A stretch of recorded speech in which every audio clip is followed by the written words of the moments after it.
All right, what up, everybody? This is Jeremy with Escape Velocity Trading coming at you for another market bias update report for Monday, January 20th. Doing this report one day later than normal. It is Monday because we had Inauguration Day, MLK Day, and the death of a former president that closed the market today. So I wanted to wait to do this week's market bias update report until after inauguration, just in case President Trump announced any executive orders that were impactful for the market during his inauguration speech. So right now, before we dive in, recapping last week's trading, I did not do any trading last week. That is one of my rules for if I end up taking a large loss or if I end up realizing that I have broken any of my trading rules. I take some time off of trading. And this is a very important rule because when you either take a big loss or you break your rules, usually that means that there is some form of emotion that has come into your trading and is clouding your analysis.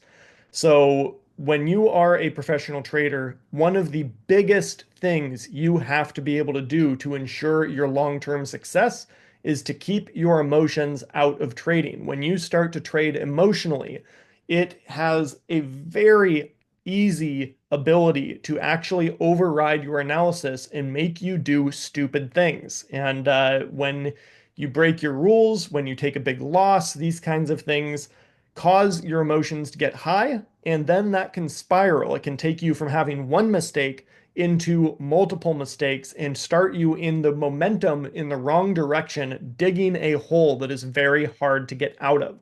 So, one of my personal rules, like I said, is not to trade, to give myself a little bit of time when I realize that I've either broken one of my rules or if I have taken a loss that I know I messed up on and should not have taken like that. So this last week did not have any trades.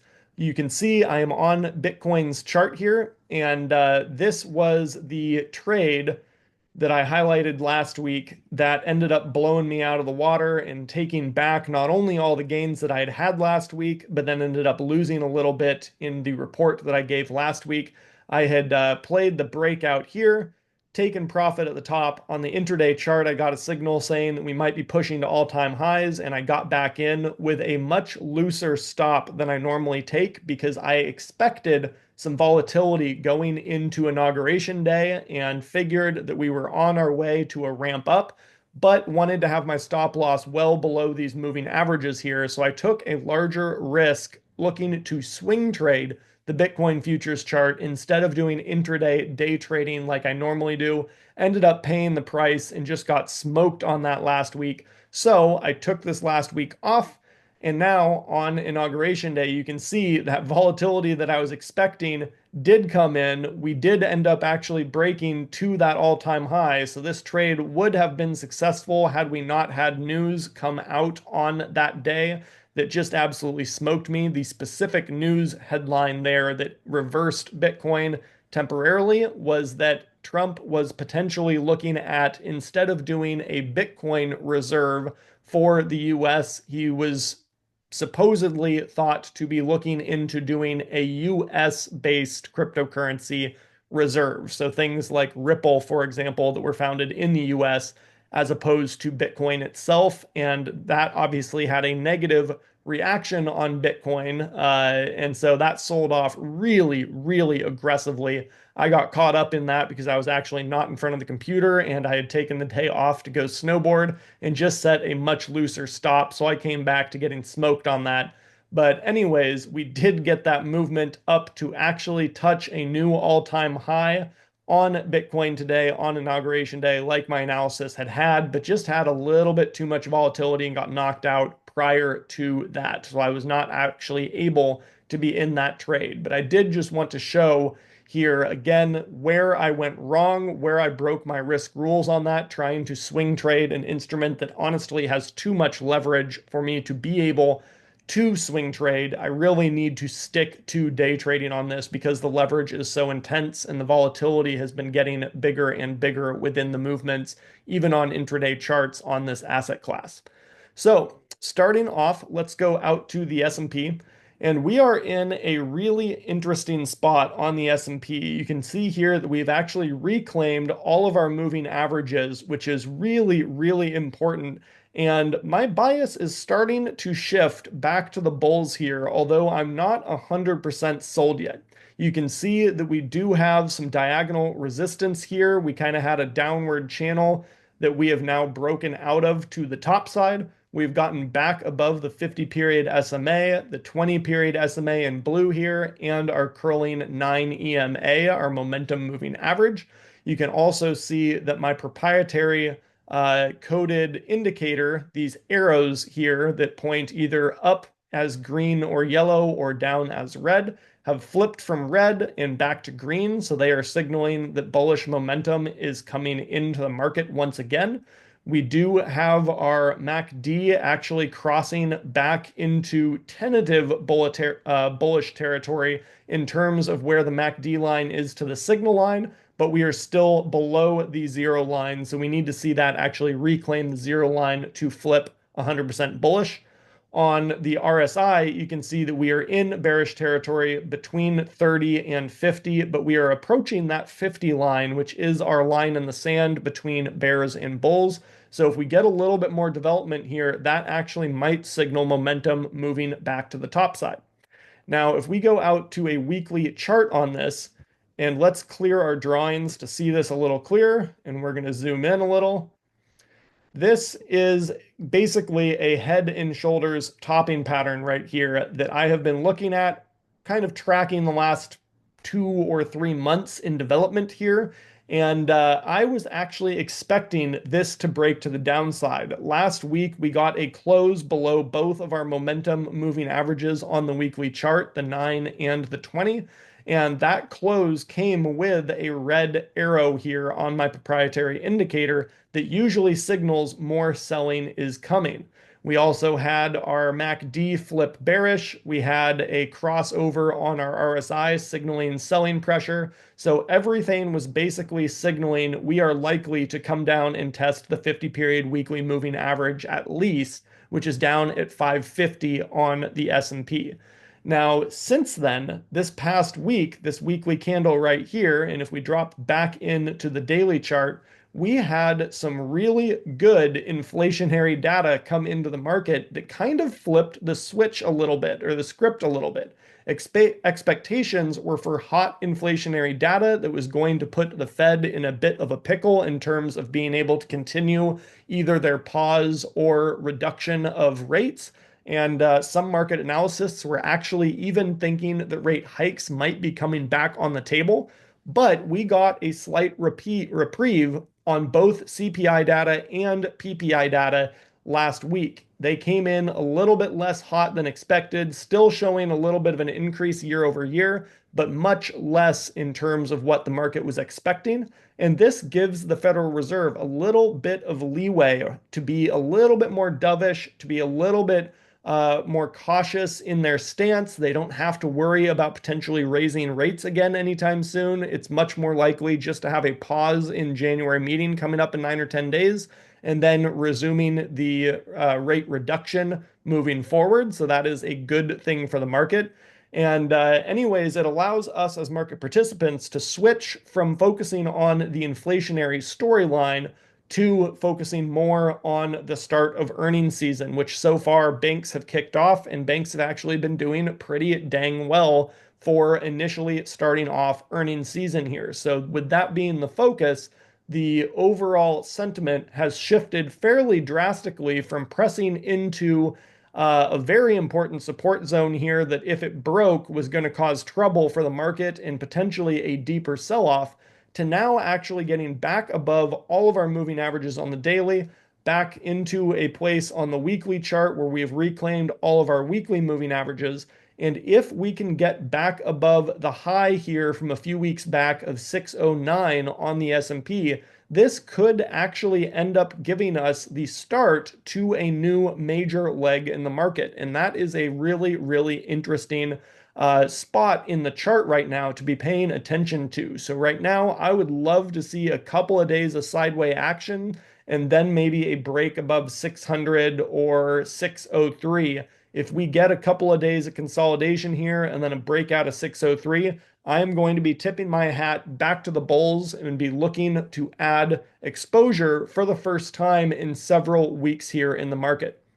Now, if we go out to the triple Qs, you can see basically the exact same thing. We had our diagonal resistance line that we did end up getting a close above. We have now closed above all of our daily moving averages. The RSI and MACD are in very similar locations to that of the S&P. If we drop this out to the weekly chart, you can see again, we are seeing the exact same crossover on the MACD as we did on the S&P. But again, we've reclaimed all of those moving averages, these all important moving averages on the weekly chart. So right now, I'm going to mark this as neutral with a potential to lean bullish here. If we get back above, I'm going to call that 528, let's call it 529. If we get a close back above 529, that is going to flip the script to the bulls once again on the triple Q. Going out to IWM, let's clear out our drawings, take a peek at what's going on. On the daily chart, you can see that we still have overhead diagonal. We still have our overhead 50-period moving average, which is flatlined, but we are pressing right up against a very important pattern recognition right here. So we have kind of a double bottom pattern right on the 200-period daily chart. And that is technically a reversal pattern. If we break back above and close back above that level at around 228, that would signal a bottom pattern on the daily chart. We would then have the 50-period moving average and our diagonal overhead resistance to still contend with. And if we toss this out to a weekly chart, we can see that if we got back above that daily chart diagonal resistance, that would clear all of our moving averages and resistance on the weekly chart as well. So on this, if we get back above the diagonal resistance here, currently I'm going to call that just a close above 230. That will be, again, flipping back to the bulls for the time being. Going out to the Dow Jones. Right now, very similar to the Russell 2000, we are pushing up into that 50-period SMA, and this had flatlined for the last couple of weeks. But if I zoom in here, we can actually see that with the recent price action, it is starting to curl up and move higher once again, which is a good sign for the bulls potentially. If we toss this out to a weekly chart, again, rinse and repeat the exact same analysis that I've shared on the previous couple of charts. We're back above all of our weekly moving averages, and this to me looks like a fake topping pattern here where we would have had a head and shoulders with a left shoulder here, head, potentially right shoulder. As this retracement moves, if we get another weekly candle here pushing higher, any price action above this level is going to basically help invalidate this as a topping pattern. So if we get a nice strong close on this next weekly candle, that will potentially invalidate this topping pattern and be a signal that the bulls are coming back into the market. Going out to IBIT.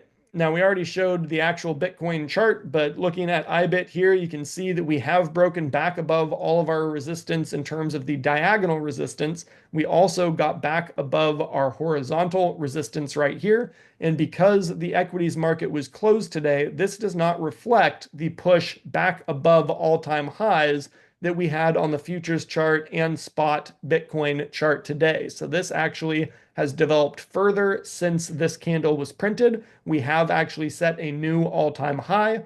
And if we toss this to a weekly chart and clear out our drawings here, you can see that it's basically taken a couple of months off consolidating this level. A weekly close above that signals the next leg higher in the market. Going out to Ethereum, a little bit different story. We are back above all of our moving averages here, but if we put this out to a daily chart, you can see that we do have some resistance just right at where price closed prior to the weekend. We are pushing right into that diagonal overhead resistance as well. So a close back above that level is going to be bullish for the market. We also kind of have a little bit of a descending channel here that we are potentially breaking out of. So I like the look of this with a close back anywhere above, let's say 2750. Going out to XLB. For the rest of these, just for this week, we're going to do these on a weekly analysis instead of the daily analysis. Clearing out our moving averages, you can see a really strong bounce on the weekly 200. We do have some moving averages to contend to, so in my opinion, this needs a little bit more development, but this should be a beneficiary of the Trump trade coming in now that he has been inaugurated, specifically with him looking to reduce regulations in various industries. Going out to consumer discretionary, again, this just kind of looks like a little bit of a flag or descending channel here on the weekly chart. Gotta be bullish. I would expect potentially a little bit more consolidation here, but if we do get a break above 232, that is a nod to the bulls. If we break back down below 222, I would expect price to come down to 212. Excuse me there, guys. Got a frog in my throat. All right. Clearing drawings, looking at the tech sector. Need a little bit of work here, but basically just dialing in a break of all-time high. If we get back above 242, that should signal the next leg of a bull run. If we do continue to break down, a breakdown below 219 is shortable. Going out to XLE, Trump on his inauguration day speech today did say that he is planning to quote unquote drill baby drill in the US. He is looking to remove a ton of regulations and sign a bunch of executive orders, specifically targeting the US energy production. So we will need to see how that, excuse me, how that impacts our overall energy stocks. For now, it does look like a little bit of a recovery. If we toss this back to a daily chart, you can see we are well overextended on this bounce, and we do need a bit of a reprieve before looking at this bullishly.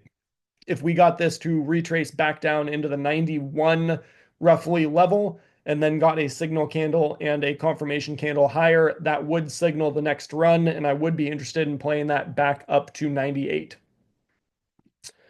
Going out to XLU, this was officially a double top in confirmation to the downside. That is a topping pattern. But again, with everything going on in the market, with inauguration, with the change of administration and new policies coming in addition to the CPI and PPI data, this might end up being a fake out in the market. This needs a little bit more time for development, but a break back above $80 on XLU should signal strength and be a potential buying opportunity. If we go out to XLP, remove our drawings, again, basically exact same thing. We had a double top in the marketplace. We broke down below our support level. We have also broken down below the 50-period moving average.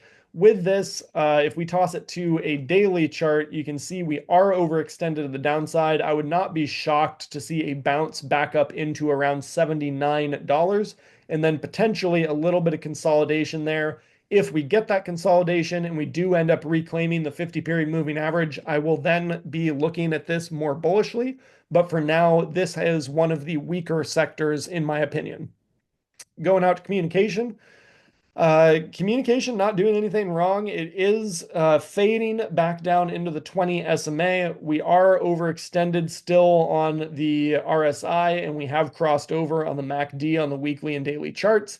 But we have been holding the 20. We haven't even tested the 20-period moving average yet. And we have a pretty clear line in the sand here for our diagonal resistance. So a close on the weekly chart above that diagonal resistance will be signaling that we are potentially off to the races and that this was nothing more than a bit of consolidation and a shallow pullback and not actually the start of a leg lower. So it'll be interesting to see, but I am actually going to set an alert here for myself that if we cross back above that level, I'm going to be potentially interested in playing that back up to the highs and potentially beyond for the start of a new trend. Going out to XLI, throwing this back to a weekly chart. Basically, right now just looks like a simple bullish retracement back down into a known resistance support level. And I'd say confirmation to the upside on this is anything above 139. If we get above 139, that is signaling up into the race to the top side. So we will be keeping an eye on that. Going out to XLF, this is probably one of the strongest areas of the market right now, especially with banks reporting earnings this past week and coming into the following week here that we are just about to go into. Any bank reporting earnings so far have been positive, basically across the board. And I really like the look of this setup. If we toss this out to a daily, if we go sideways for a day or two here and then end up holding and breaking above this resistance level, I really like the look of that. And to me, that looks potentially like the start of a new trend on the daily chart. Going out to XLV, this area of the market has been struggling a bit more than some of the other. You can see we did end up coming down and basically touching or testing the 200 period weekly. We are below the 50 and 20 and 9. It makes sense to me to see a test back up to about 146. From there, it's anybody's guess. This does have a slight bearish lean to it because we did end up actually taking out this previous low on the weekly chart. So we have broken the higher high, higher low series of pivots that defines an uptrend. But with that said, the rest of the market may end up carrying the healthcare sector, and we might end up seeing this be a bottom and kind of V-shaped recovery, just like we had the last time that we came down and tested the 200. So it's not being totally written off, but has a little bit more weakness than some of the other areas of the market. So I am not super interested in playing that dip right now. Going out to XLE, or excuse me, XLRE, real estate sector, we are below basically all of our moving averages on the weekly chart. If we toss this to a daily chart, you can see we have broken down and gotten below our diagonal support and resistance line as well. I have no interest in buying this dip. We might see a break back above the 200 here and come back up to retest the 50. But again, I just have no interest in this space. Going out to gold, we have GLD. And right now, if we break back above this important horizontal resistance line, that should be signaling all bets are going positive and we are expecting higher prices to come. I'm not as interested in GLD right now as I am in GDX. Which is the gold miners ETF. And you can see here that if we end up breaking back above the highs of this last 4 or 5 days of consolidation, we have a lot of catch up here to be able to do on gold itself, going from around 37 back up to highs of about 44, represents about an 18%, almost 19% gain. So I am more interested in playing a catch-up trade on GDX than GLD itself. Going out to SLV, you can see we have moving averages clustering super hard right here, all very tightly wound together. A break back above 28.28, let's call it, looks pretty good to me for the next leg of a bull run. If we toss this out to a weekly chart, there is a little bit of concern here of maybe continuing to develop kind of an awkward long-term head and shoulders, but I think that we are going to see this actually fake out and break to the upside. If we wanted to be more conservative going up and playing a break above the highs here of this previous pivot, that would actually form the left shoulder if that pattern did come to completion. We could do that, but I would probably be more likely to play the break above the weekly at 20 here and then dropping back to the daily, being back above all the moving averages on the daily chart as well, and just playing a stop underneath here, probably around 26.9. Last but not least, in terms of our charts, let's go out to the dollar. The dollar is showing strength, still pushing higher. It's overextended like all get out on the weekly chart, due for a bit of a reprieve. If we get back below 107, that would be supportive to the US equities. But because of the themes right now of deregulation, of implementations of broad tariffs, using that as a negotiation tool versus actually implementing them, there are a lot of wild cards right now in the market that is going to make the dollar chart a little hard to decipher currently. So I'm going to be taking this kind of one step at a time. Last but not least, let's go out and look at our heat map. This is a 1 week performance, and you can see a ton of green. Money is rotating back into the market here, especially down in the banking sector with the new earnings. You can see big percentage gains across the board in banks, both regional and larger banks as well. And if we go out to factory Forex, this was the CPI and PPI data last week that ended up causing the rally. If we go out to this coming week, you can see nothing really of substance Tuesday and Wednesday, except potentially some executive orders. We do have unemployment claims on Thursday, and then PPI data on Friday to be aware of. And finally, last but not least, just going out and double checking our Fed rate probabilities. We are widely expected with over a 99% probability of having the rates be held at the current level and the Federal Reserve just pausing on rates for the January meeting coming out in about a week. So not expecting any kind of surprise there, but is something to keep an eye on in case that percentage ends up changing. With that, guys, as always, trade safe. Let me know if you have any questions, and I will catch you next week.